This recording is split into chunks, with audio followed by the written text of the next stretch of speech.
सावधान। जय श्री ओम नमः सिद्धेभ्य। नमो अर्हन्ताणं, नमो सिद्धाणं, नमो आयर्याणं, नमो वज्रायाणं, नमो लोये सवसाहूणम्। अरिहंत सिद्ध सूर्य उवजाय साधु सर्व अर्थ के प्रकाशी मंगलिक उपकारी हैं। तिनको स्वरूप जान रागते भई, जो भक्ति काय को न माय स्तुति को उचारी है। धन्य धन्य तुम ही सो काज सब आज भय, कर जोर बार बार वंदना हमारी है। मंगल कल्याण सुख ऐसो हम चाहत हैं, हो मेरी ऐसी दशा जैसी तुम्हारी है। हो मेरी ऐसी दशा जैसी तुम्हारी है। तीन भुवन में सार, वीत राग विज्ञानता, शिव स्वरूप शिवकार, नमः त्रियोग समारिके। छह डाला की दूसरी ढाल के ऊपर अपनी चर्चा प्रारंभ हुई थी। आत्मार्थी शिविर में गए थे, इसलिए बीच में कक्षाएं नहीं हो पाई। आज हम जहाँ पे छोड़ा था दूसरी ढाल के दूसरे छंद पे, उसी चर्चा को अपन आगे बढ़ाएंगे। अपनी क्या चर्चा पिछली कक्षाओं में हुई कि सम्यक दर्शन होने पर ही ज्ञान सम्यक नाम पाता है, लेकिन सम्यक दर्शन बिना वस्तु के यथार्थ स्वरूप को जाने नहीं होता है। तो कैसा संबंध हो गया? सबसे पहले तो शास्त्र के अनुसार वस्तु का सच्चा स्वरूप जाने। शास्त्र के अनुसार वस्तु का सच्चा स्वरूप जान लेने पर, हैं कहते हैं ना, हमारी तो आंखें खुल गईं। कब खुल गई? सच्चाई जान ली तो आंखें खुल गईं। तो ये आंखें खोल देने वाली सच्चाई है छह द्रव्य की सच्चाई। जीव का स्वरूप, पुद्गल का स्वरूप, धर्म का स्वरूप, अधर्म द्रव्य का स्वरूप, काल द्रव्य का स्वरूप, आकाश द्रव्य का स्वरूप, इनके अनंत गुण और इनकी अनंत पर्याय, इन सभी में हमारी एक ही भूमिका है। वो भूमिका है ज्ञाता दृष्टा रूप होकर के परिणमन करने की। लेकिन ज्ञाता दृष्टापना कब तक नहीं होता है? जब तक जीवादि छह द्रव्यों का स्वरूप नहीं जान लेता है। हम ये चर्चा करते हैं ना कि एक आत्मा में स्थिर हो जाओ, एक आत्मा कोई देखो जानो, पर को देखो जानो मत। जो आत्मा में एकाग्र है वही सुखी रह सकता है। लेकिन आत्मा में एकाग्रता की भी एक शर्त है ना। क्या शर्त है? कि जब सारा जगत असार दिखाई देने लगे, सारा जगत असरण दिखाई देने लगे, सारा जगत हमारे सुख में अकिंचित कर दिखाई देने लगे, तो हम जगत से दृष्टि हटा लेते हैं और दृष्टि अपने में लग जाती है। कोई जीव इस आशा में रेत को पेरता रहे, चक्की में डाल करके, कोलू में डाल करके इसमें तेल निकलेगा।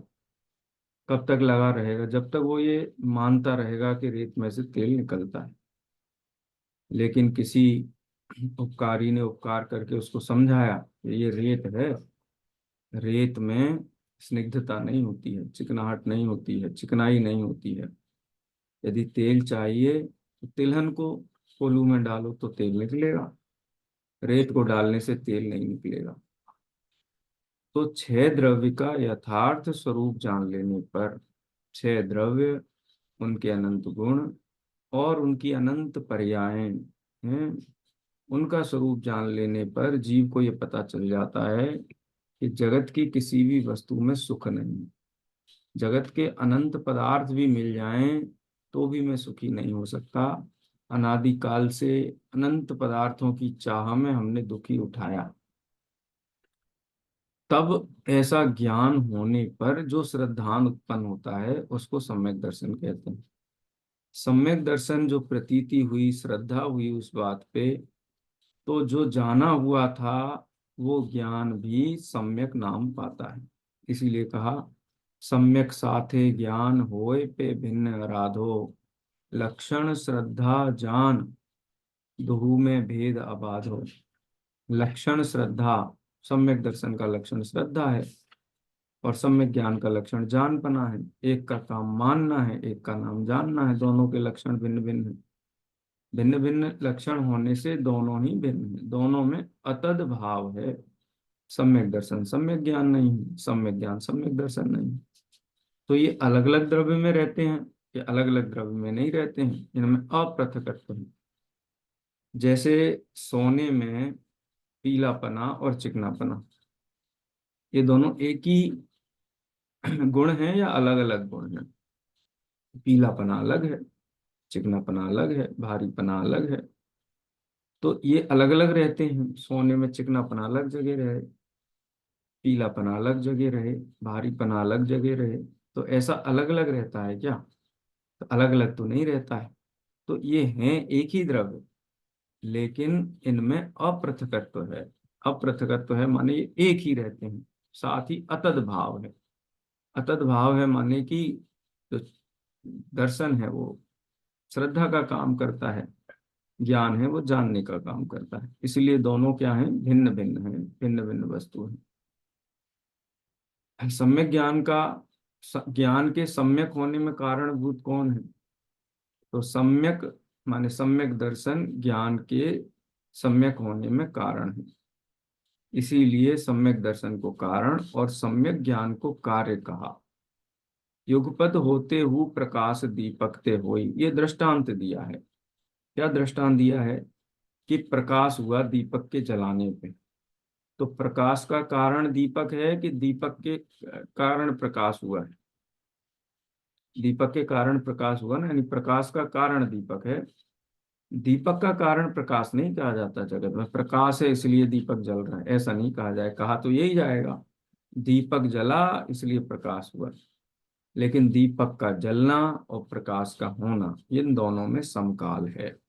सम्यक दर्शन का होना और ज्ञान का सम्यक पना कहने में आना, तो सम्यक दर्शन और सम्यक ज्ञान एक साथ होते हैं।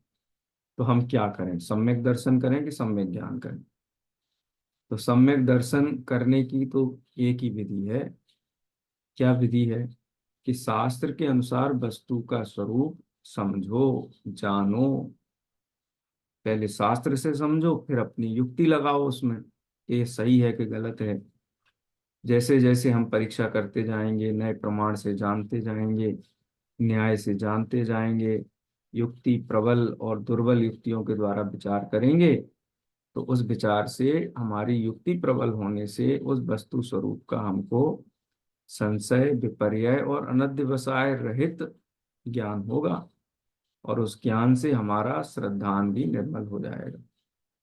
श्रद्धा निर्मल होने से वो ज्ञान क्या नाम पाएगा? सम्यक ज्ञान नाम पाएगा। जैसे जगत में एक उदाहरण हम देखें, कोई व्यक्ति सड़क पे चला जा रहा है, तो वहां किसी ठग ने क्या किया कि सड़क में एक गड्ढा खोद दिया बहुत गहरा, और उसके ऊपर घास फूस बिछा दी, और ऊपर एक मिट्टी के एक कालीन बिछा दी, और उसके ऊपर मिट्टी कंकड़ ऐसे डाल दिए, ऐसा लग रहा है कि सड़क जैसा ही है।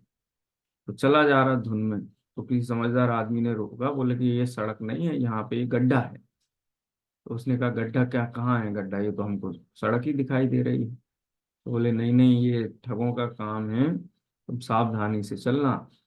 ठोस भूमि में और कृत्रिम जो बिछा करके और बनाई गई, उन दोनों में अंतर होता है। सूक्ष्मता से देखोगे तो समझ में आ जाएगा। तो उसने सूक्ष्मता से देखा तो उसको लगा कि नहीं, ये कुछ है इसके नीचे, कुछ है इसके नीचे। पहले उसने सुना, पहले सुना ना, बिना सुने कैसे विचार करता? तो पहले सुना, सुनने के बाद में उसने फिर वहां देखा ध्यान से कि ये है क्या।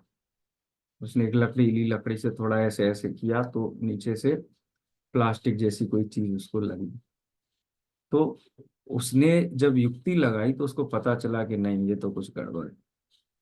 अब मुझे आगे कदम बढ़ाना चाहिए कि नहीं बढ़ाना चाहिए, ऐसा श्रद्धान चित्त में उत्पन्न होगा कि नहीं होगा? तत्काल ये श्रद्धान हो जाएगा कि नहीं, यहाँ कदम नहीं रखना है, नहीं रखना है। ऐसा श्रद्धान होने पर अब उससे कोई पूछे कि क्या है, तो कहेगा कि ये तो गड्ढा है, यहाँ गिरने से हाथ पैर टूट जाएंगे, हमको ठग लिया जाएगा।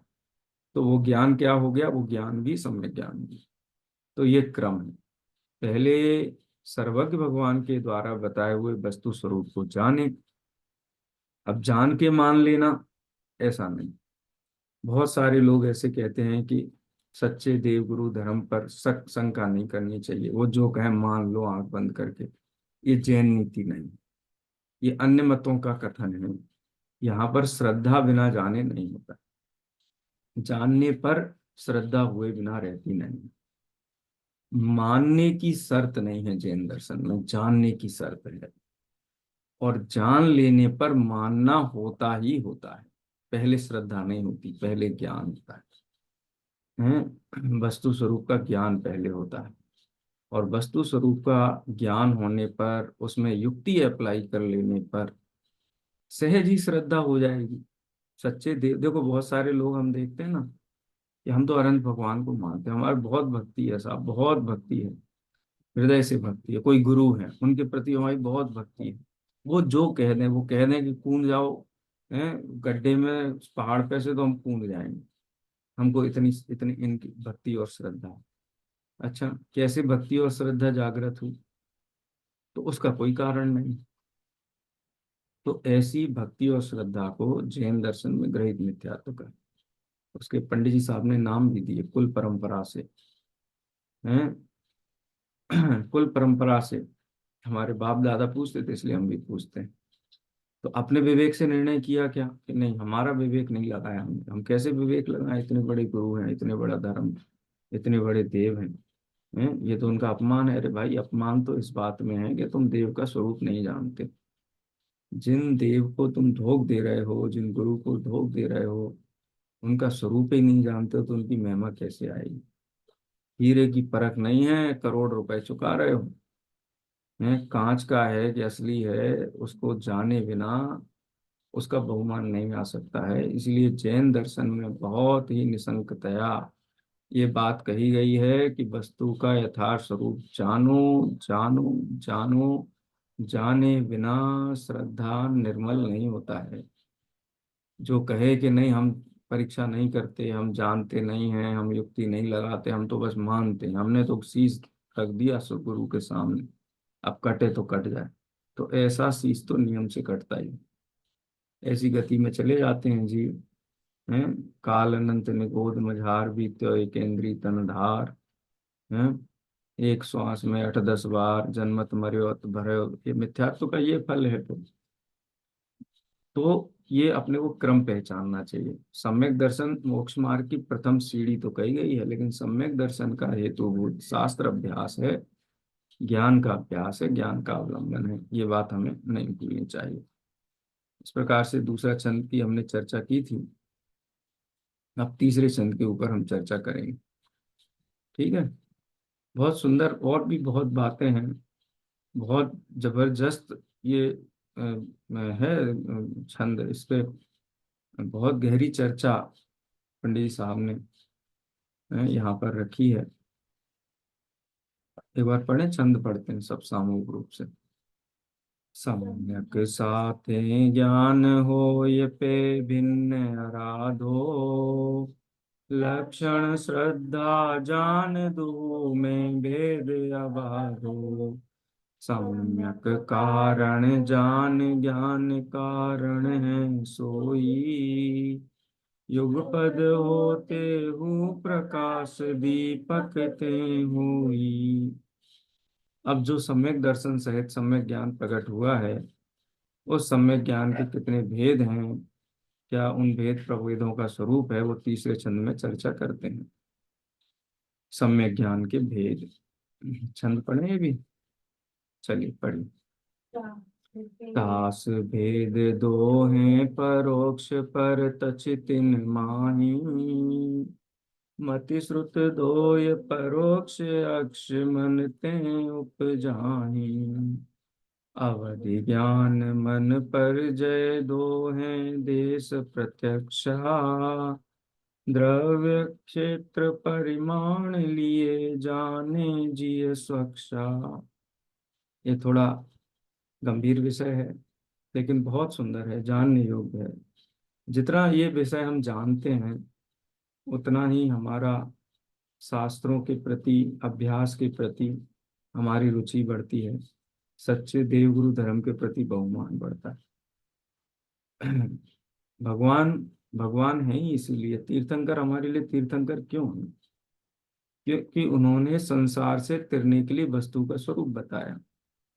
अब वो वस्तु का स्वरूप जाने बिना तीर्थंकर की भक्ति क्या, उसका क्या स्वरूप होगा? कोई स्वरूप नहीं होगा। लोक परंपरा से कहो, पुण्य की अभिलाषा में कहो, स्वार्थ, पांच इंद्रिय के विषय, संसार, शरीर, भोगों की आसक्ति, इसके बसीभूत होकर के भक्ति करता है।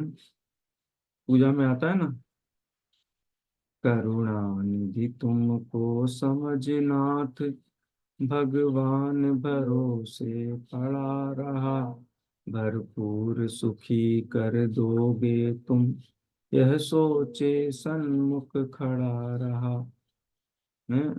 भगवान के पास इसलिए जाता है, भगवान सुखी कर देंगे। अरे भाई, भगवान ने सुखी होने का जो मंत्र दिया है वो मंत्र भी तो सुनो, उस मंत्र पे विचार भी तो करो, उस मंत्र का निर्णय भी तो करो। मंत्र में भी क्या लगता है? मंत्र माने नमोकार मंत्र है, ओम ह्रीम रसिया उषा सर्वम शांतिम कुरु कुरु स्वाहा।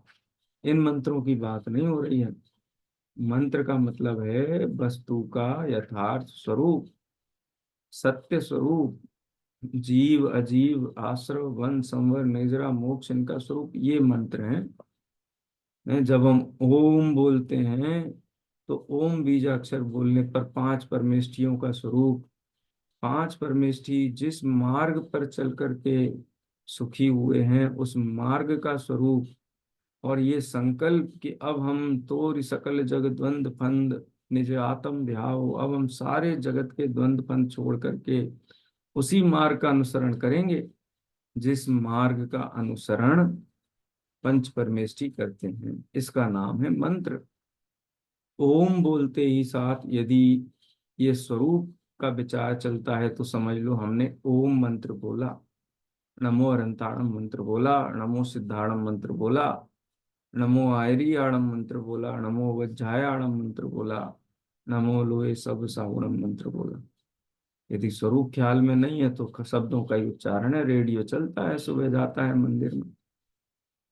इसीलिए मैं बार बार एक बात कहता हूँ, सभी को बहुत अ, प्रेरित, संप्रेरणा समझ लो, या आप भी विचार करना कि मंदिर में जब हम पूजा पढ़ें, भले ही हमको पूजा याद हो तो भी हम पुस्तक लेकर के पढ़ें उसको, और जिन पंक्तियों को पढ़ते हैं उन पंक्तियों को देखते हुए पढ़ें।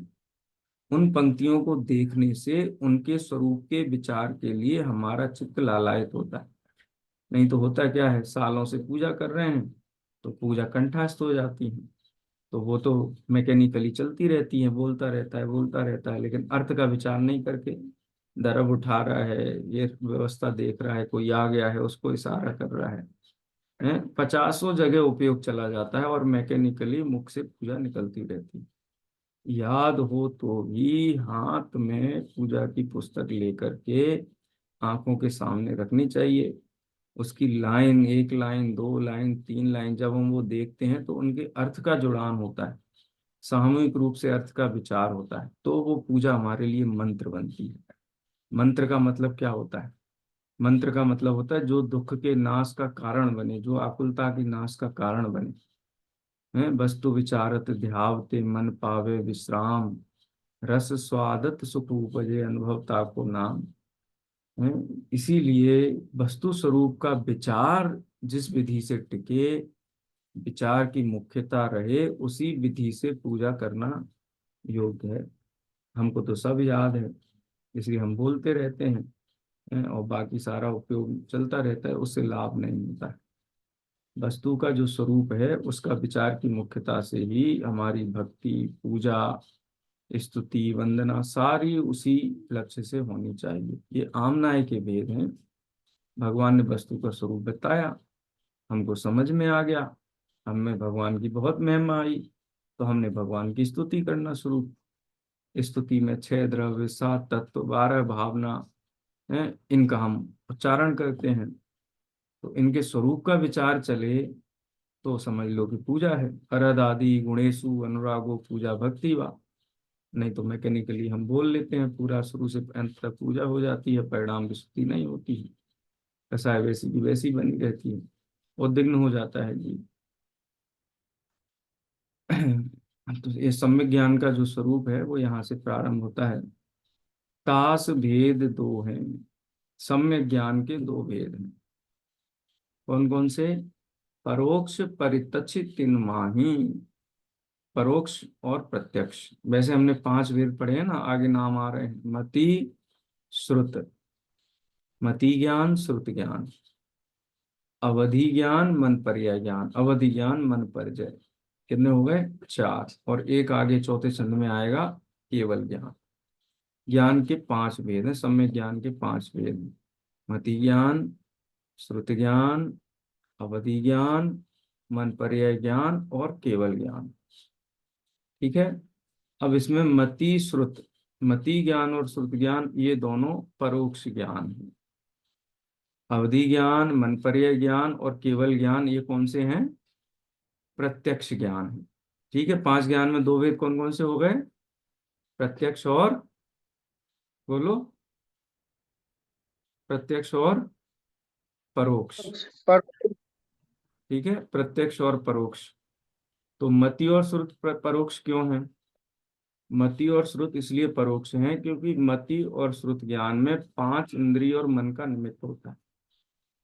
5 इंद्रियां कौन कौन सी? स्पर्शन इंद्री, रसना इंद्री, घ्राण इंद्री, चक्षु इंद्री और कर्ण इंद्री। ठीक है। और मन, ये 6 के निमित्त से जो ज्ञान होता है उसको मति ज्ञान और श्रुत ज्ञान कहते हैं। मति ज्ञान की परिभाषा सूत्र जी में आती है, तदिंद्रियान इंद्रिय निमित्तम, जो इंद्रिय और मन के निमित्त से होता है। इंद्रियां 5 हो गई और अनिंद्रिय, तदिंद्रिया निंद्रिय निमित्तम। अनिंद्रिय माने मन, मन भी एक इंद्रिय है ना, तो 6 इंद्रियां हो गई। स्पर्शन इंद्रिय, रसना इंद्रिय, घ्राण इंद्रिय, चक्षु इंद्रिय और कर्ण इंद्रिय और एक मन। इन 6 के निमित्त से जो ज्ञान होता है उसे मति ज्ञान और श्रुत ज्ञान कहते हैं। मति ज्ञान और श्रुत ज्ञान में क्या अंतर है? वैसे तो यहाँ परिभाषा दी, मति श्रुत द्वय परोक्ष।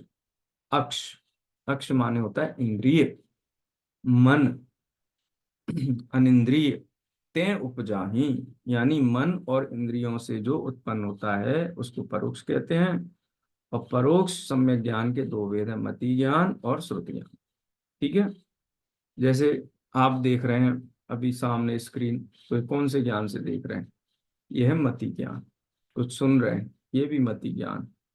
कुछ रस का ज्ञान हो रहा है, वो भी मति ज्ञान। कुछ स्पर्श में, कुछ ठंडा गर्म, रूखा चिकना कड़ा नरम हल्का भारी जो ज्ञान हो रहा है वो स्पर्श इंद्रिय के माध्यम से ज्ञान हो रहा है। सुगंध दुर्गंध का ज्ञान हो रहा है वो घ्राण इंद्रिय के निमित्त से हो रहा है। चक्षु इंद्रिय के हरा नीला काला पीला है 5 प्रकार के वर्णों का जो ज्ञान हो रहा है वो चक्षु इंद्रिय के निमित्त से हो रहा है। और शब्द का ज्ञान हो रहा है वो कर्ण इंद्रिय के निमित्त से हो रहा है। तो मति ज्ञान हो गया परोक्ष ज्ञान। श्रुत ज्ञान किसे कहते हैं?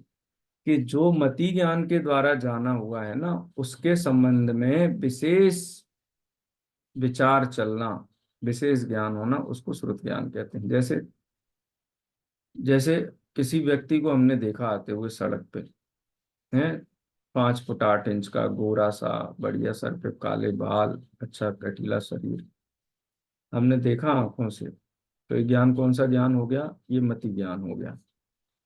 अब उस मति ज्ञान से उस व्यक्ति को देख लेने पर हमारे मन में विचार चला, अरे ये तो हमारे गांव का पहलवान है, इसने कई कुश्तियां जीती हैं, बहुत सारे मेडल जीते हैं। अब ये जो ज्ञान हो रहा है उसके संबंध में विशेष ज्ञान, ये श्रुत ज्ञान कहलाता है। ठीक है। तो ये दोनों में क्या निमित्त है? इंद्रिया और मन निमित्त है। इसलिए इस ज्ञान को कहते हैं परोक्ष ज्ञान। मति श्रुत दोय परोक्ष अक्ष मनते उपजाहि। आगे देखो, अवधि ज्ञान मन परिजय दो हैं देश प्रत्यक्षा। प्रत्यक्ष के दो भेद कर दिए, देश प्रत्यक्ष और सकल प्रत्यक्ष। अभी इस छंद में देश प्रत्यक्षा कहा ना, देश प्रत्यक्षा माने एक देश है। एक देश प्रत्यक्ष क्यों है? क्योंकि इनमें पांच इंद्रिय और मन निमित्त नहीं होते, अवधि ज्ञान और मन पर्याय ज्ञान में ये सीधा आत्मा से ही ज्ञान होता है। आत्मीय जो ज्ञान है जिसमें पांच इंद्रिय और मन की कोई अपेक्षा नहीं है, ऐसा ज्ञान अवधि ज्ञान और मन पर्याय ज्ञान होता है। ये देश प्रत्यक्ष क्यों है? क्योंकि ये संपूर्ण पदार्थों को, उनके संपूर्ण गुणों को और संपूर्ण पर्यायों को नहीं जानते, इसलिए इनको देश प्रत्यक्ष कहा जाता है। कैसे जानते अवधि ज्ञान और मन पर्याय ज्ञान? द्रव्य क्षेत्र परिमाण लिए जाने जिय स्वक्षा। द्रव्य यानी द्रव्य की मर्यादा होगी, द्रव्य क्षेत्र की मर्यादा होगी। द्रव्य में माने कौन सा द्रव्य जानेंगे? द्रव्य तो छह होते हैं, जीव, पुद्गल, धर्म, अधर्म, आकाश और काल। तो क्या अवधि ज्ञान से छह द्रव्य जानते हैं? नहीं, छह द्रव्य नहीं जानते। रूपी शुभ अवधेह सूत्र है ना, सूत्र जी का तत्वार्थ सूत्र का आचार्य उमा स्वामी कहते हैं रूपी सु अविदेह, अवधि ज्ञान का विषय रूपी पदार्थ है, माने पुद्गल द्रव्य, पुद्गल द्रव्य की पर्याय। तो द्रव्य की मर्यादा हो गई। कहाँ तक जानते हैं? तो अवधि ज्ञान के अनेक भेद हैं, देशावधि, सर्वावधि, परमावधि, सबकी मर्यादाएं अलग अलग हैं। कोई जम्बू द्वीप तक ही जाने, कोई ढाई द्वीप जाने, कोई आठवें द्वीप तक जाने, कोई पूरे मध्य लोक को जाने, कोई पूरे 14 राजू को जाने। तो ये भेद हो गए ना क्षेत्र संबंधी। परिमाण, कितने द्रव्यों को जानेगा, कितने सूक्ष्म होंगे, कितने स्थूल होंगे, ये सभी भी उसमें परिमाण माने मात्रा का भी अपेक्षा रहती है। द्रव्य, क्षेत्र, काल और भाव। भूतकाल में भी जानेंगे तो कितना जानेंगे, भविष्य काल का भी जानेंगे तो कितना जानेंगे, इसकी भी मर्यादा है। इसलिए द्रव्य, क्षेत्र, काल, भाव की मर्यादा लिए हुए मति ज्ञान और अवधि ज्ञान और मन पर्याय ज्ञान होते हैं। इसीलिए इनको देश प्रत्यक्ष कहते हैं। जाने जीव स्वक्षा, इनको जीव कैसे जानता है? पांच इंद्रिय और मन के अवरोध के बिना, विशुद्धता के साथ में, स्पष्टता के साथ में, स्वच्छता के साथ में जानता है, यानी निर्मल ज्ञान होता है। आंख से हम जाने पी लिया हो गया होगा तो कैसा दिखाई देगा? पीला पीला दिखाई देगा। आंख पे नंबर चढ़ गया हो तो हम देखेंगे तो धुंधला धुंधला दिखाई देगा। तो विशद स्वच्छ दिखाई देगा, स्वच्छ दिखाई नहीं देगा। जैसे पांच इंद्रियों पुष्ट स्वस्थ होंगी उसी के अनुसार ज्ञान होगा। लेकिन अवधि ज्ञान और पर्याय ज्ञान में पांच इंद्रियों की पुष्टि से अथवा उनके उससे कोई संबंध नहीं है, वो विशद है, प्रत्यक्ष है, स्वच्छ है। ऐसा अवधि ज्ञान और मन पर्याय ज्ञान से जीव जानता है। ठीक है, ये छंद पढ़ लेते हैं एक बार, फिर अगला छंद देखेंगे। तास भेद दो हैं परोक्ष परितचितिन माही, मति श्रुत दोय परोक्ष अक्ष मन ते उपजाहि। अवधि ज्ञान मन पर जय दो हैं देश प्रत्यक्षा, द्रव्य क्षेत्र परिमाण लिए जाने जी स्वक्षा। इन ज्ञानों के स्वामी की अपेक्षा भी हम चर्चा कर सकते हैं। इन ज्ञानों का स्वामी कौन होता है? क्या हमको अवधि ज्ञान है? क्या हमको मन पर्याय ज्ञान है? इस प्रश्न का क्या उत्तर है? क्या हमको अवधि ज्ञान हो सकता है? अगर नहीं है तो क्या हमको मन पर्याय ज्ञान हो सकता है क्या, यदि वर्तमान में नहीं है तो इसकी भी शास्त्र में चर्चा आती है। अवधि ज्ञान चारों ही गतियों में हो सकता है, लेकिन दो गतियां ऐसी हैं जहां अवधि ज्ञान नियम से होता ही होता है। कौन कौन सी हैं वो दो गतियां? जहां भव प्रत्येक अवधि ज्ञान होता है, यानी भव, उस भव में होंगे तो अवधि ज्ञान होगा ही होगा। एक है देवगति और दूसरा है नरक गति। देव और नारकियों को भव प्रत्यय से अवधि ज्ञान होता ही होता है। कोई देव ऐसा नहीं, कोई नारकी ऐसा नहीं है जिसको अवधि ज्ञान ना हो। मनुष्य और त्रियंच को भी होता है, लेकिन वो विशुद्धि या गुण प्रत्यय होता है। संगी पंचेंद्रिय मनुष्य, संगी पंचेंद्रिय त्रियंच अधिक विशुद्धि वाले हैं। विशुद्धि के बल से उनको अवधि ज्ञान भी होता है। जैसे तीर्थंकर जन्म से ही तीन ज्ञान के धारी होते हैं।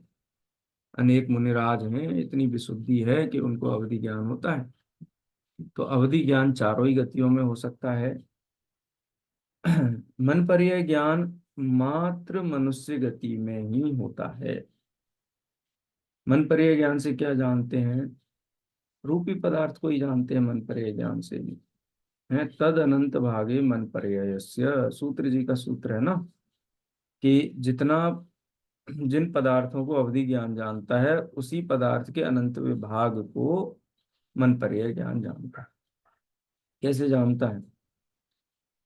कि किसी के मन, जो अष्टदल कमल आकार रूप का जो मन है, उस मन को जान करके उसमें जो विचार चल रहे हैं उन विचारों का संज्ञान मन पर्यय ज्ञानी को हो जाता है। किसी चीज को देखेंगे, उसके अष्टदल कमल के आकार मन का ज्ञान होने पर उसके विचारों का भी उससे निमित्त नैमित्तिक संबंध होता है, उनका ज्ञान हो जाता है। मन तो हमको नहीं दिखाई देता है, लेकिन मन पर्यय ज्ञानधारी मुनिराजों को दिखाई देता है। देखो हमको कैसा ज्ञान होगा? जैसे किसी व्यक्ति की भौहें चढ़ी हुई हैं, मुंह लाल हो रहा है, हाथ कांप रहे हैं, दांत भींच रहा है, आंखों से ऐसे अंगारे से निकल रहे हैं, तो देख करके हम क्या अनुमान लगा लेते हैं कि इसको बहुत क्रोध है। अब ये समझ लो कि ये मति ज्ञान से भी हमने ये जान लिया इसके मन में क्या चल रहा है, लेकिन ये मन पर यह ज्ञान नहीं, ये तो बहुत स्थूल ज्ञान है। मुनि भगवान तो मन में चलते हुए सूक्ष्म विचार को भी जान लेते हैं। और देखो मुनि महाराज जानते हैं, ये अच्छी बात है। हम जानेंगे तो हम तो दुखी हो जाएंगे किसी के मन में क्या चल रहा है। मुनि भगवंत जानते हैं तो भी क्षमा मार्दव आर्जव सत्य शौच संयम 10 धर्म में स्थित रहते, उनको क्रोध नहीं आता है, मान नहीं होता है, किसी को बताने का भाव नहीं आता इसके मन की बात हम दूसरे को बता दें।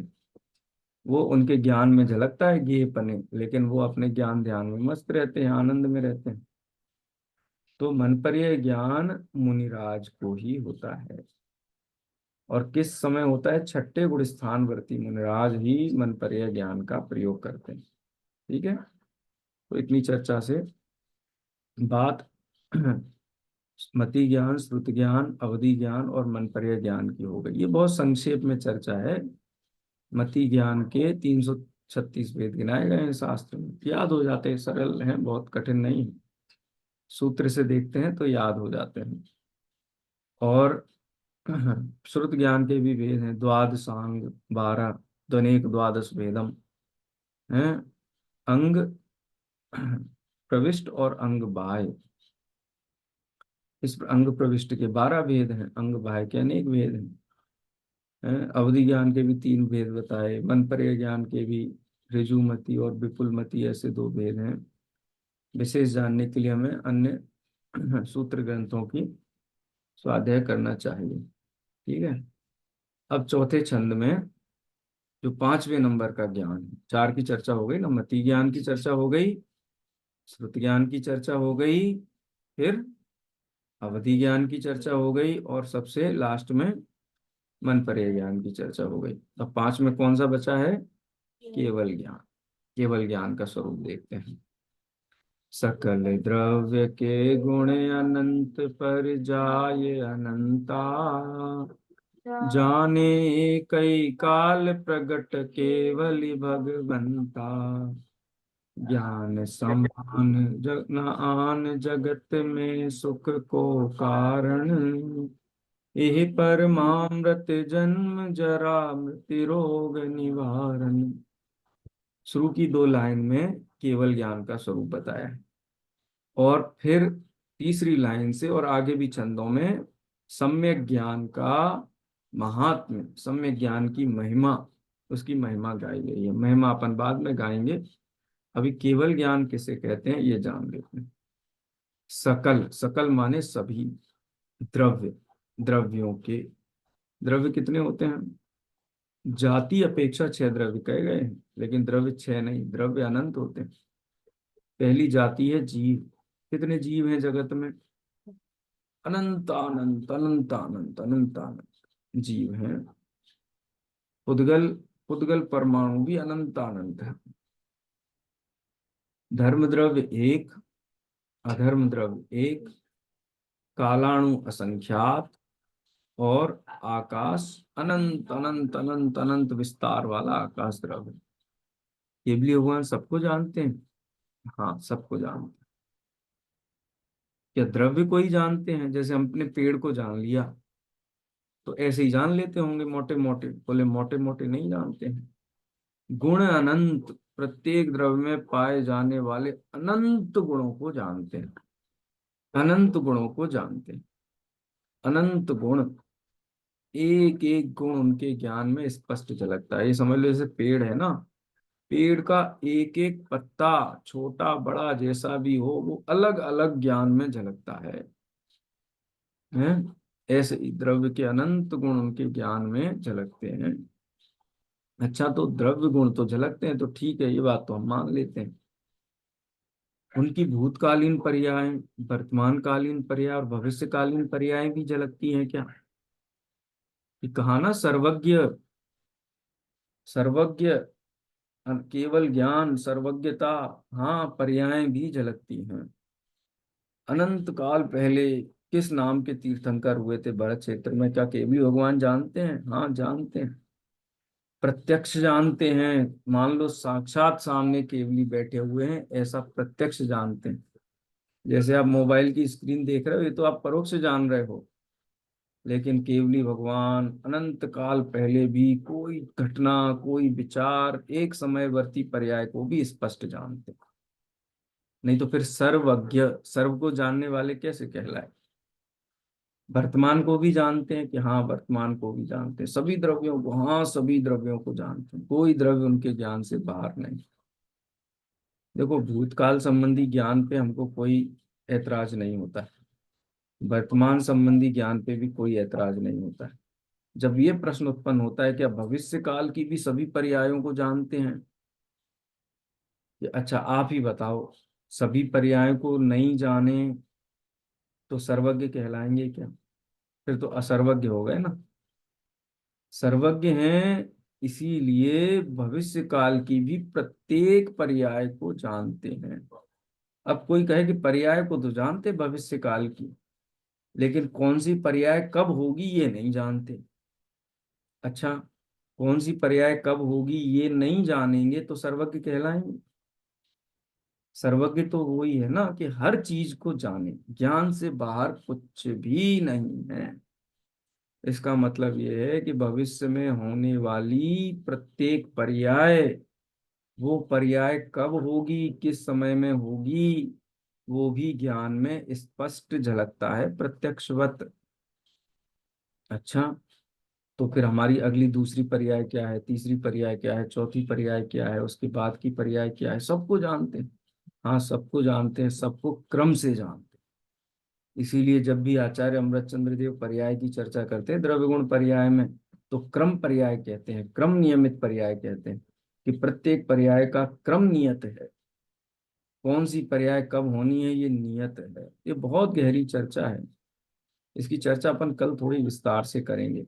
द्रव्य समझ में आता है, गुण समझ में आता है, लेकिन अनंत पर्यायों की जो चर्चा है, ये जैन दर्शन का आधार स्तंभ है। यदि हम भविष्यकालीन पर्यायों के क्रम का श्रद्धान नहीं करते हैं तो सर्वज्ञ का श्रद्धान नहीं है, वस्तु स्वरूप का श्रद्धान नहीं है। चर्चा सूक्ष्म है लेकिन बहुत महत्वपूर्ण। कल हम इस पे थोड़ा प्रकाश डालेंगे, चर्चा करेंगे। आज यही विराम लेते हैं, जिनवाणी स्तुति करेंगे, समय हो गया। स्याद्वाद नय सठ द्रव्य गुण पर्याय और प्रमाण का, जड़ कर्म चेतन बंध कार कर्म के अवसान का, कह कर स्वरूप यथार्थ जग का जो किया उपकार है। उसके लिए जिन वाणी माँ को वंदना सत बार है, वंदना सत बार। नौवर्ण मुकार मंत्र का स्मरण करें।